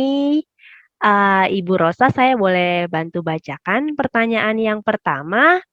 Di bawah alam sadar saya seringkali melontarkan kata-kata negatif pada saat saya sedang emosi. Sebagai salah satu contohnya yaitu ketika saya sedang menjadi guru dadakan untuk anak saya. Tapi datang penyesalan yang sangat menyiksa saya setelah kata-kata sampah itu terlontar pada anak-anak, juga pada suami saya. Sering saya juga berusaha untuk ngerem, tapi malah sering kebablasan begitu. Dan saya tahu sampah yang sudah keluar itu sangat menyakitkan mereka. Nah, pertanyaannya, bagaimana cara dan tips yang cepat dan ampuh agar saya bisa berubah selain cara yang sudah dijabarkan oleh Ibu tadi begitu. Bukannya saya tidak mau berubah, tetapi terkadang saya juga agak putus asa dengan diri saya. Mungkin karena kenyataan dan pelajaran hidup sudah membentuk saya sedemikian rupa, hingga sampah di dalam perbendaharaan kata-kata saya masih segunung, begitu. Terima kasih sebelumnya. Silakan Ibu Rosa. Terima kasih Miss Totar. Ibu atau Bapak yang bertanya, terima kasih banyak. Sudah begitu terbuka dan jujur siapapun Ibu atau Bapak. Ini persis seperti yang saya katakan tadi ya. Jadi saya selalu mengatakan memberkati dan mencintai diri itu kunci pertama. Ya. Tapi jangan khawatir, Bapak Ibu tidak diminta berubah. Percaya sama saya, tanya sama Yesus deh. Kamu ingin saya berubah apa enggak? Dia akan bilang tidak. Tapi Yesus minta kita bertumbuh. Bukan berubah. Karena berubah itu membuat saya tertekan. Saya kehilangan jati diri saya. Siapa saya kok suruh berubah? Yang saya belajar adalah saya bertumbuh dari tidak bisa mencintai diri saya, pelan-pelan menemukan hal-hal positif dalam diri saya. Di dalam doa, di dalam meditasi. Nah itu effort, itu usaha, ya harus gitu ya. Sebelum saya menemukan mentor atau pembimbing rohani, saya belajar dalam doa. Paksakan diri dengan doa yang benar, bukan doa keluar dari mulut, tapi keluar dari hati. Kalau perlu nangis sama Yesus. Bahkan ada satu WAG teman saya tuh statusnya bagus deh. Kalau kamu mau ngobrol sama Tuhan, berdoa. Kalau kamu mau mendengarkan Tuhan, baca Alkitab. Oh iya benar, langsung cari Alkitab. Dan kadang-kadang saya juga cari juga, istilahnya ngawur, tapi saya doa dulu. Ketemu tuh ayatnya. Semakin menangis. So, ibu atau bapak, jangan berubah. Bertumbuhlah. mulai belajar mencintai diri. Sehingga dengan mencintai diri, kita memberikan, saya tadi punya sendok ya, habis makan kue. Ini sendok, nggak kelihatan kan, sendok plastik. Jangan kasih garpu ke diri kita. Suapi diri kita dengan sendok. Dari mana Bu Rosa? Ya baca buku bagus, cari artikel bagus, TikTok yang bagus, IG yang bagus. Karena kita sudah dikelilingi dengan sosial media yang membanjir. Saya selalu percaya kita punya kemampuan memilih kok, Bapak Ibu. Memilih. Saya nggak langganan TikTok gitu ya. Bukan saya nggak suka, semua suka. Saya punya Facebook, saya memilih mengisi Facebook saya dengan kata-kata inspiratif. Supaya yang baca Facebook saya mendapat suapan inspirasi. Caelah ya. Dan saya memilih mendengarkan Meridiana. Gitu. Atau positif psikologi, bukan lambe turah. Itu kan memilih. Begitu pasang TV kecelakaan, saya langsung ganti channel kok Bapak Ibu. Yang pegang remote siapa? Saya. Kecelakaan, aduh udah deh gak usah dengan kecelakaan aja, hidup udah susah kok. Betul nggak Bapak Ibu? Ganti langsung. Discovery Channel, ngelihat alam, ya enggak? Film ini seru banget tuh, gosip sana, gosip sini, layangan putus, layangan terbang, ganti. Saya bukan anti drama Korea, tapi saya tidak pernah nonton. Silahkan, itu pilihan. Oke, so Ibu atau Bapak, berikan diri kita suapan-suapan yang bukan sampah, supaya yang keluar bukan sampah. Nah, itu yang namanya self-healing. Semoga membantu. Terima kasih, Miss Topan. Baik, Ibu Rosa, terima kasih untuk jawabannya. Sangat membantu buat kita semuanya ya. Kita tidak perlu merubah diri, tapi kita suapin diri kita dengan hal-hal yang positif, begitu. Terima kasih, Bu Rosa. Baik, Miss, pertanyaan yang kedua.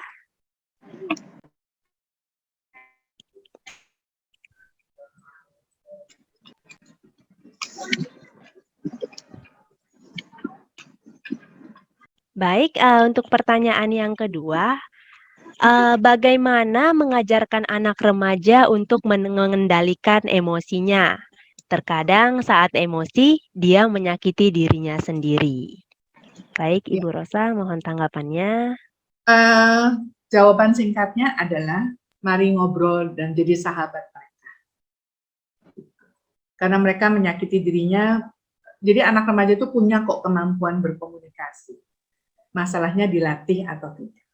Sama dengan saya selalu mengatakan, saya nggak bisa nyetir. Udah belajar nyetir nggak dilatih, ya bakalan nggak bisa. Udah belajar naik sepeda nggak dilatih, ya nggak akan pernah bisa naik sepeda seumur hidup saya. Jadi, latih anak-anak remaja kita untuk berkomunikasi dengan tadi iMessage. Saya kalau sama anak remaja saya, waktu mereka remaja, selalu minta waktu. Ketuk pintu, Kak, Mama mau ngobrol sama kamu, enaknya jam berapa? Ngobrol tentang apa, Maya? Tentang apa aja. 30 menit aja. Ya udah ntar ya Ma, jam 4-an. Minta izin, menghormati kan. Karena sahabat kan, saling menghormati. Ngobrol dan dengarkan. Karena mendengarkan dia, saya jadi berlatih, saya latih untuk mengkomunikasikan perasaan pikirannya. Anak laki perempuan nggak peduli introvert, extrovert. Anak saya dua-duanya introvert. Mamanya aja yang introvert. Gitu ya. Jadi saya latih aja dan dengerin aja. Oke, Ibu dan Bapak, semoga membantu ya. Baik, Ibu Rosa, terima kasih untuk jawabannya. Semoga menjawab ya Bapak Ibu. Baik, kita pindah ke pertanyaan berikutnya.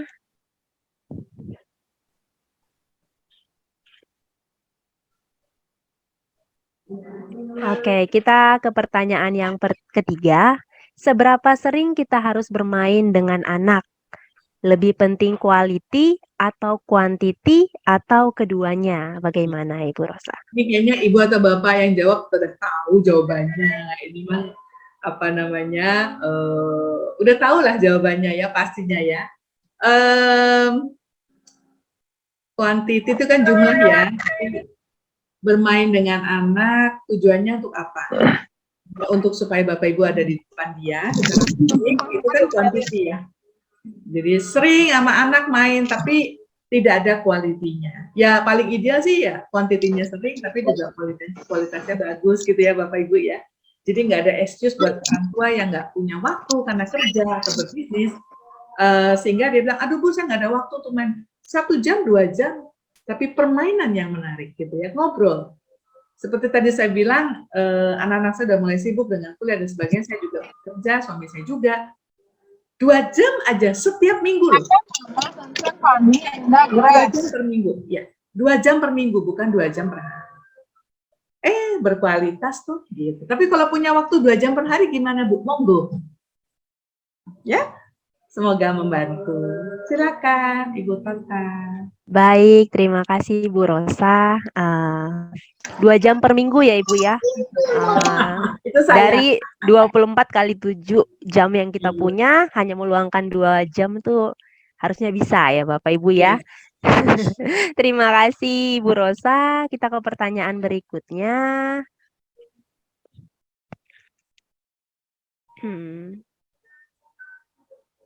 Baik, pertanyaan yang keempat. Zaman sekarang ini, orang tua cenderung memberi afirmasi positif dan meyakinkan anak bahwa dia hebat dan pasti bisa. Apakah hal ini dapat mempengaruhi anak di kala dewasa, hidup bermasyarakat nanti karena anak mendapati bahwa dirinya tidak sehebat yang selalu dikatakan orang tuanya itu? Ya. Bagaimana Ibu Rosa? Terima kasih. Persis seperti yang dikatakan Ibu Syara. Orang lain nggak bilang anak kita hebat, nggak masalah. Kita orang tuanya harus bilang dia hebat. Tapi memuji itu juga membantu dia. Yang penting bukan sekedar memuji, itu membantu dia memiliki kepercayaan diri. Bantu dia menemukan talentanya. Apa yang baik buat dia? Ada 8 ya, multiple intelligences Bapak Ibu ya. Dia jago di musik, nggak harus di matematika. Dia jago matematika ya puji Tuhan. Jago di bahasa juga oke banget. Kinestetik tuh yang jumpalitan, yang penari. Wah itu saya nggak bisa itu. Interpersonal. Anak saya yang pertama tuh talenta bahasanya keren banget. Bahasa apapun dia pelajari cepat sekali. Anak saya yang kedua sama saya dengan Nietzsche. Binatang apapun ditanya lebih besar tuna atau hiu dan dia tahu karena dia punya bakat itu. Matematikanya biasa-biasa aja, and it's okay. Itu poin pertama. Yang penting oke buat saya, oke buat papanya, dan dia akan merasa oke. Tapi yang kedua yang lebih penting adalah Bapak Ibu, jangan ajarkan anak-anak berkompetisi. Ajarkan dia untuk belajar mencari inspirasi dari yang berhasil. Berkompetisi itu buat saya selalu bilang, kita nggak fokus pada kompetisi, kita fokus pada inspirasi. Bu, teman ibu, angkatan ibu sudah jadi profesor. Saya nih belum nggak pernah mau juga jadi profesor gitu ya. Di akademik itu pencapaian tertinggi. It's okay, itu jalan dia jadi profesor. Tapi saya melihat prosesnya luar biasa. Nah, proses itu yang saya pelajari. Dia naik panggung, saya ikut bahagia. Tapi saya tanya, apa yang berbeda yang bisa saya lakukan kalau misalnya saya mau naik panggung, gitu ya. Kalau enggak juga nggak apa-apa kan? Because I'm happy dengan yang saya miliki. Nah, itu Bapak Ibu penting sekali. Saya tidak pernah suka dengan yang namanya ranking, karena anak saya dibandingkan dengan anak orang lain. Tapi begitu saya tahu, waktu kebetulan saya mengajar anak-anak ke Melbourne, saya bahagia sekali ketika gurunya mengatakan, Jessica, Ica itu 5 tahun masuk prep, nggak bisa bahasa Inggris. Dan sebagai orang tua khawatir kan gimana saya sumpah. Gurunya saya ingat banget, Rosa don't worry. Jessica hari ini tolong lihat lagi 4 bulan kemudian. Karena Jessica dibandingkan dengan Jessica. Anak saya Ica nama Jessica ya.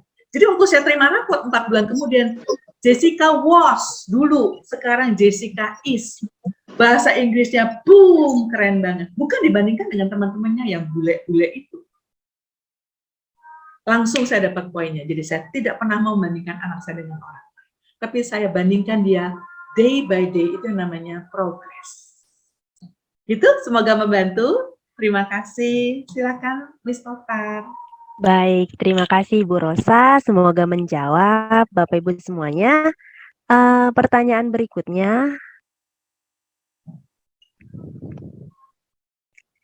Jadi intinya stop membanding-bandingkan ya Bu ya, dimulai dari situ dulu. Baik, karena itu budaya yang cukup kental di Indonesia ya. Iya. Dan sayangnya rumput Baik, tetangga pasti selalu lebih hijau. ya benar sekali. Baik, terima kasih Bu Rosa untuk jawabannya. Kita masuk ke pertanyaan kelima. Bagaimana tipsnya mengatasi anak yang sebenarnya memiliki kemampuan untuk melakukan suatu tugas, misalnya tugas sekolah, tetapi cenderung sengaja tidak serius melakukannya sehingga hasilnya tidak sesuai atau di bawah dari kemampuan dia yang sebenarnya, begitu. Bagaimana, Baik. Ibu? Saya justru mau tanya, dari mana ibu atau bapak tahu bahwa dia nggak serius? Nah lo ditanya balik. Mungkin itu Ibu kayak iya nanti ya Ya, tidak serius ya jadi begitu.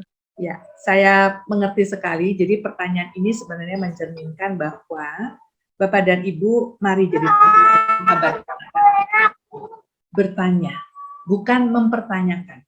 Saya beri contoh.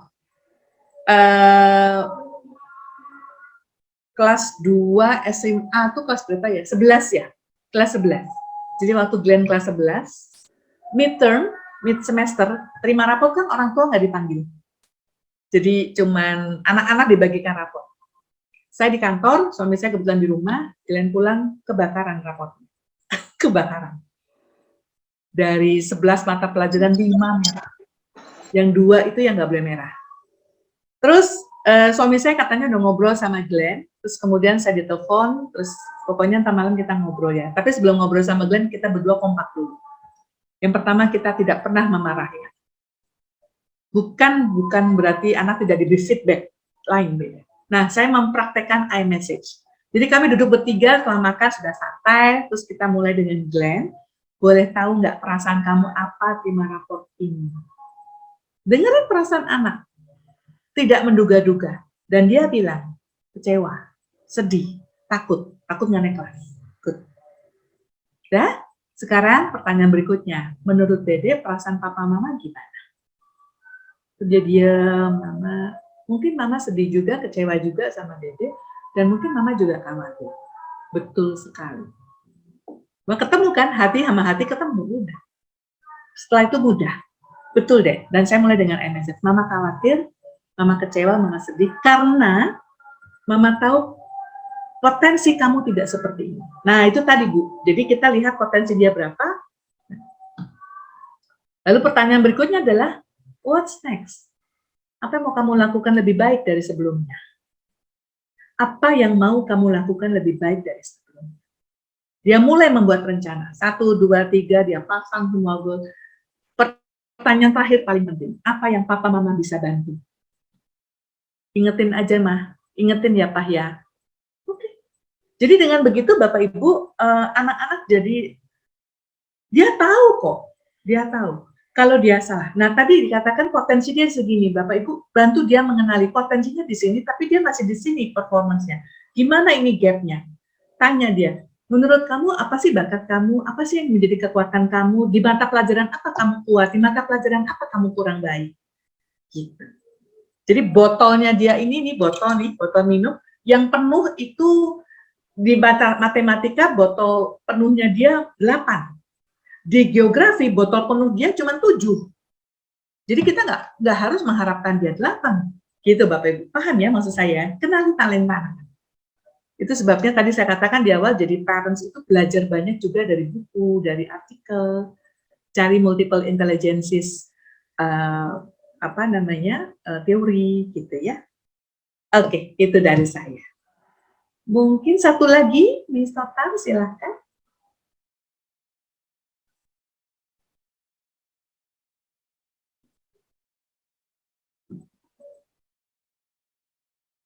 Miss Total?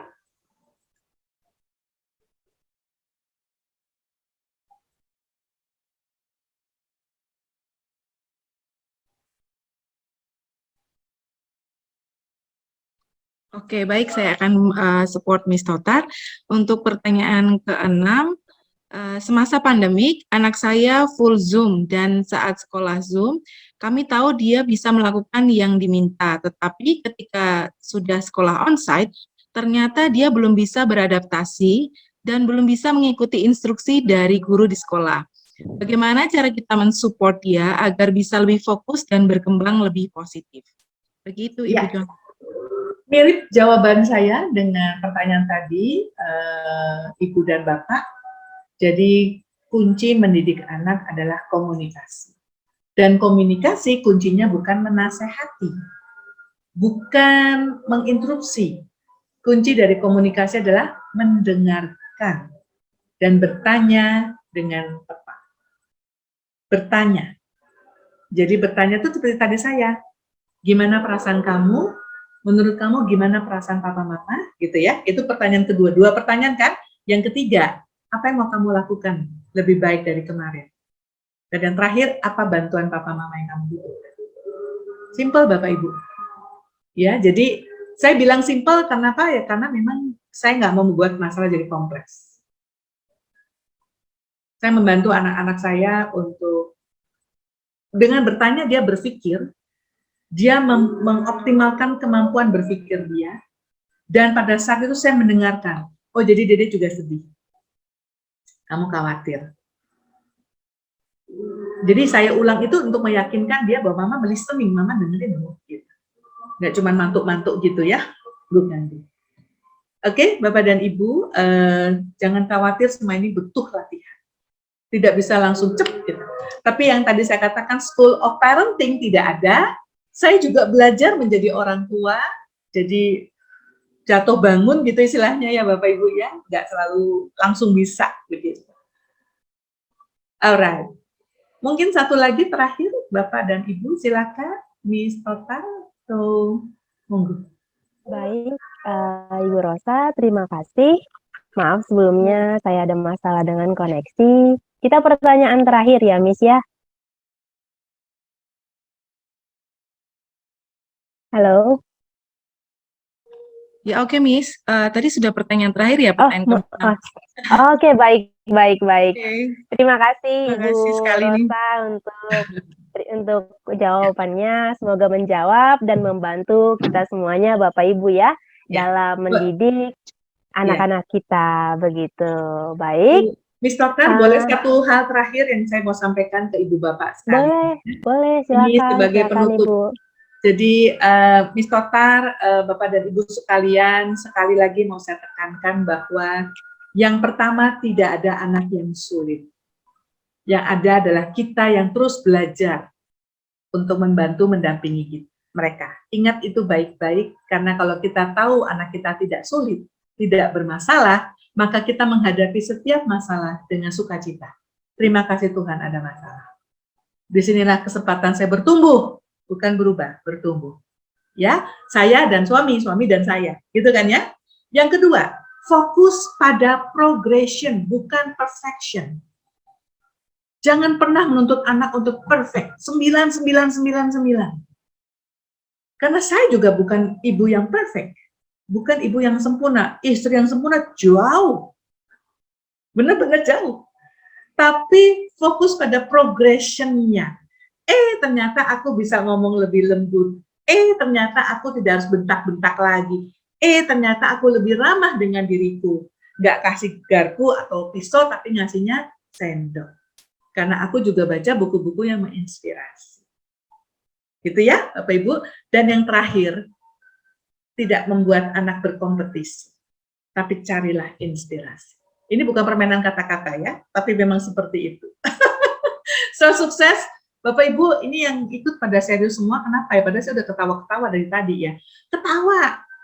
Hati yang gembira adalah obat. Jangan bilang orang Kristen itu mukanya ditekuk terus, nanti takut orang jadi Kristen. Betul nggak Bapak Ibu? Ya, senyum, ketawa, bahagia, sukacita, karena di situ akan datang banyak berkat. Amin. Ya, Bapak Ibu ya. So, selamat hari Minggu. Sekali lagi terima kasih untuk Pak Hansen, Miss Tota, dan aduh lupa namanya tadi siapa Miss? Miss Mutiara. Miss Q&A nggak enak banget. Miss Mutiara, terima kasih untuk semua orang tua yang hadir karena Anda adalah orang tua yang luar biasa. Happy weekend, Tuhan memberkati. Sampai ketemu lagi. Saya kembalikan ke Miss Tota. Baik, Ibu Rosa, terima kasih banyak sudah mengizinkan kita untuk sama-sama belajar, bertumbuh, berkembang seperti yang Ibu jelaskan sebelumnya gitu. Kita tidak merubah diri, tetapi kita menyuapi diri untuk terus belajar begitu. Baik, kita masuk ke pengumuman pemenang seperti yang diinfokan sebelumnya.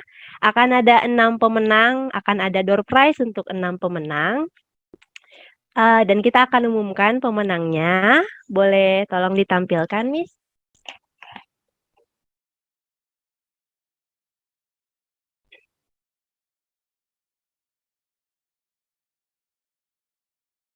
Baik, untuk pemenangnya bisa dilihat Bapak Ibu semuanya. Yang pertama Ibu Novi dari Kanaan Jakarta, Ibu Grace dari Kanaan Jakarta, Priscilia, Gwen dari Kanaan Cianjur, Rini dari Kanaan Cianjur, dan Nathanael dari Kanaan Global School. Baik, selamat kepada pemenang. Terima kasih sudah ikut berpartisipasi dalam webinar kita sore hari ini. Dan kembali lagi kami mengucapkan terima kasih banyak kepada Ibu Johanna Rosalina. Terima kasih banyak Ibu, terima kasih untuk bekal yang nanti kami akan praktekkan di dalam kehidupan kami. Tuhan Yesus memberkati Ibu Johanna, sehat selalu. Terima Baik, kasih. selamat Mbak. ya. Selamat kepada Terima pemenang. kasih Bu Rosa. Sama-sama Bapak Ibu, Tuhan memberkati juga. Terima kasih Baik. Bu Rosa, terima kasih Miss Tota. Iya, kasih, Bu baik Rosa. Bapak Ibu pemenang, sebentar untuk pemenang yang 6 pemenang yang kita sebut tadi, mohon untuk tetap stay karena ada yang ingin disampaikan oleh panitia begitu. Tolong tetap stay ya Bapak Ibu semuanya ya. Baik, sebelum kita berpisah, ya benar. Sebelum kita berpisah, kita mau ambil foto dulu. Bagi Bapak Ibu yang belum menyalakan kameranya, silakan di-open kameranya Bapak Ibu. Nah, standby tuh. Saya menang tuh. Pencet. Kepada yang belum menyalakan kamera, boleh tolong Ibu Bapak. Arigato ne, Bapak. Baik. Baik, kita mulai dari slide yang pertama ya. Kebetulan ini ada 3 slide. Bapak Ibu bersiap-siap untuk slide yang pertama. Berikutnya untuk slide yang kedua.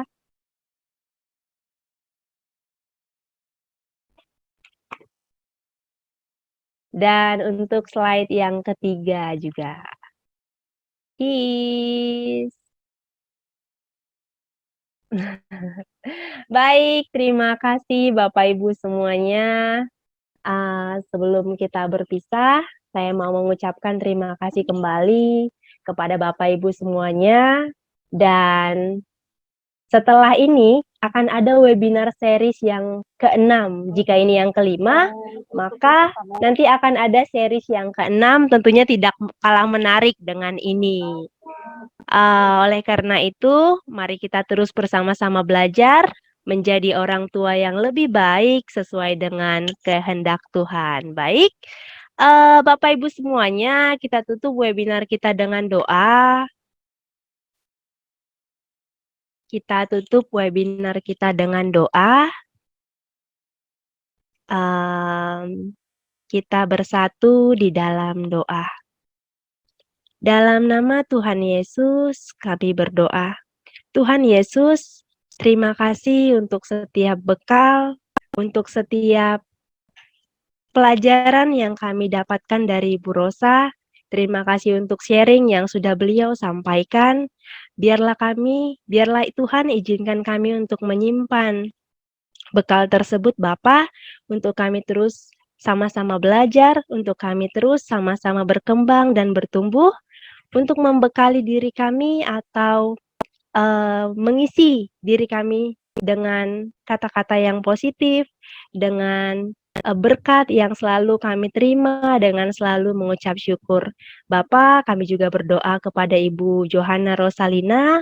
Tolong Tuhan berikan kesehatan selalu kepada beliau. Tuhan sertai dia dalam setiap pekerjaannya, untuk keluarganya, biarlah Tuhan yang selalu memberkati. Bapa, kami berdoa untuk setiap masing-masing kami, di mana kami merupakan ayah, ibu dari anak-anak kami. Tuhan berkati keluarga kami, Bapa, agar kami bisa bersama-sama bertumbuh berkembang sesuai dengan kehendak-Mu. Terima kasih Bapa, kami berdoa mengucap syukur. Amin. Baik, Bapak Ibu semuanya, terima kasih untuk kesediaannya mengikuti webinar kita hari ini. Semuanya selamat sore dan sehat selalu. Tuhan memberkati. Selamat sore, terima kasih Bapak Ibu. Terima kasih. Sampai Ya, Tuhan memberkati. Tuhan memberkati. Terima kasih. Sehat Terima selalu kasih. Bapak Ibu semuanya. God bless all. God bless God all. bless you all. Saya mohon izin live ya, Miss Tota. Iya, baik Ibu Rosa. Terima kasih banyak.